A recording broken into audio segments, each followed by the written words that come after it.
Hay un intelectual norteamericano, un poco duro, pero muy bien que sea crítico de la administración Bush, que es una de las responsables. ¿Por qué el precio del barril de petróleo ha llegado hoy día a $115?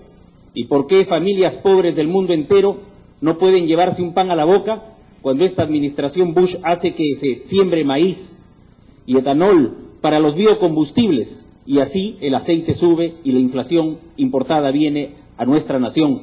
Por una guerra petrolera donde este señor Bush enriquece a sus amigos mediante una guerra de intervención en Irak, en Afganistán, porque esta administración ha sido responsable de cambiar la sangre por petróleo, porque ya son más de 4.010 soldados americanos que han muerto. ¿Y por qué les digo esto? Porque Noam Chomsky es un crítico, y es duro en la sociedad americana, pero ha dicho una frase sabia, que engarza precisamente con lo que les acabo de decir, que vivimos en una sociedad de la información. ¿Y qué dice Noam Chomsky? Quien no está en los medios de comunicación no existe. Qué gran verdad, dura pero contundente. Quienes no figuran en los medios de comunicación prácticamente no existen.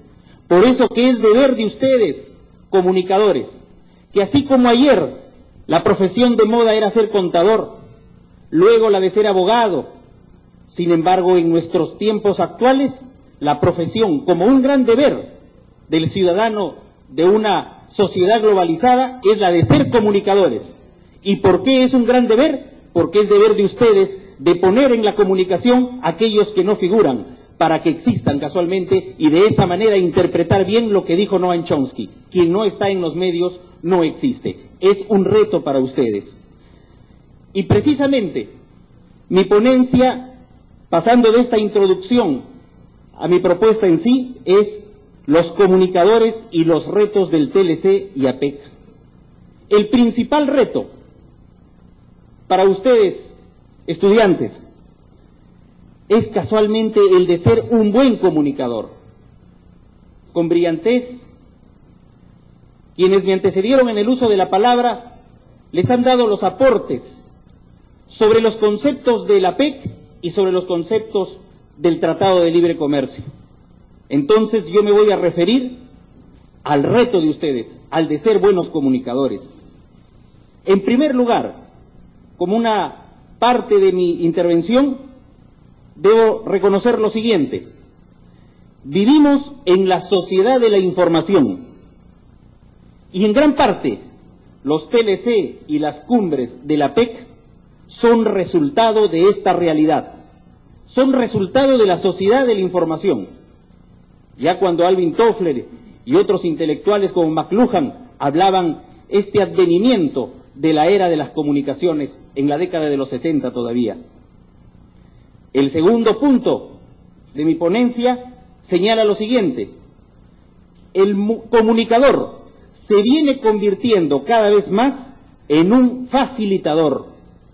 Y este sujeto, facilitador, renovando su misión de informar y de generar opinión, se ha convertido en un actor importante de los procesos del TLC y APEC. Como tercer punto de mi ponencia, señalo lo siguiente. Se ha dado marcha a un proceso de no retorno en cuanto a globalización se refiere.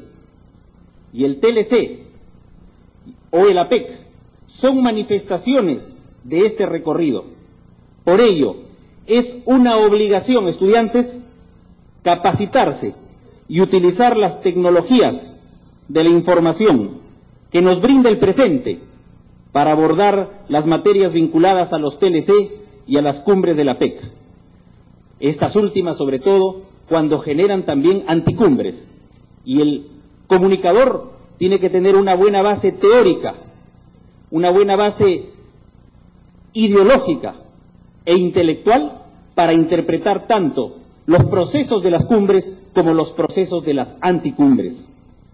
Refrescando el titular del primero, vivimos en la sociedad de la información y en gran parte los TLC y las cumbres de la APEC son resultado de esta realidad. Así como antaño, si revisamos someramente la historia, desde la doctrina Monroe, Después el panamericanismo. Se habló del Pacto de San Francisco, que es la base de la Organización de las Naciones Unidas, post Segunda Guerra Mundial. Si recordamos en los 60, por ejemplo, para nuestra latitud latinoamericana, la Alianza para el Progreso, el Consenso de Washington, las rondas de Doha, tantas reuniones por el comercio mundial.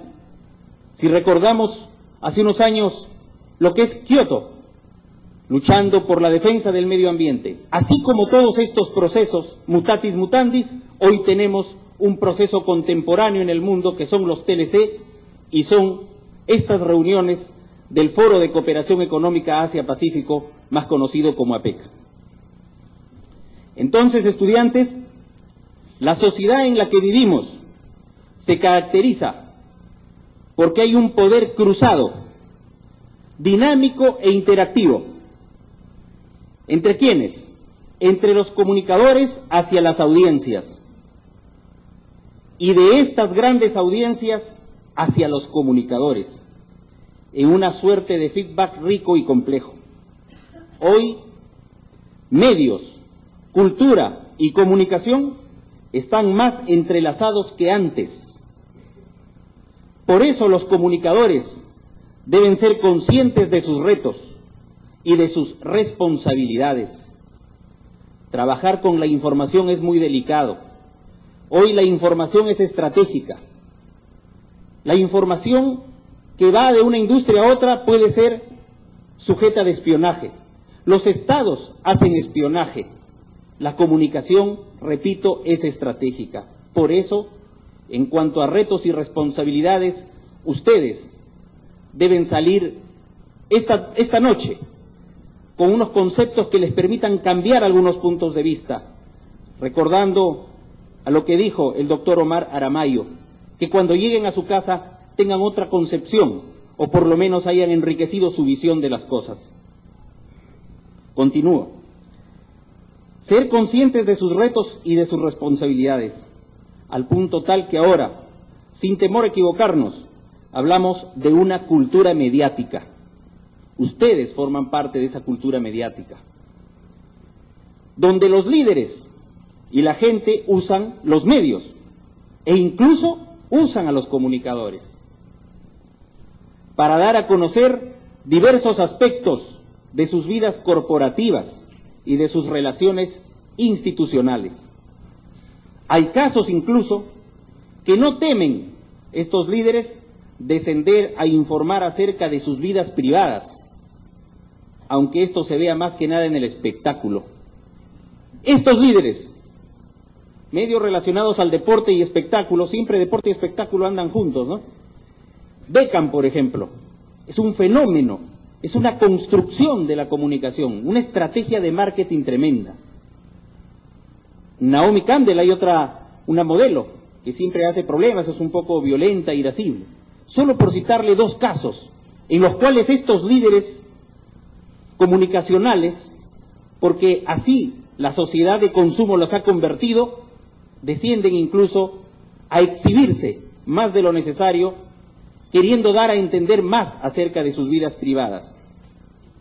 Sin embargo, desde el centro de esta vorágine, de esta interacción entre comunicadores y audiencias, el comunicador tiene el gran reto a la hora de buscar información, de priorizarla y de sintetizar toda la marea de informaciones que a diario se produce en su localidad, en su país o en el planeta.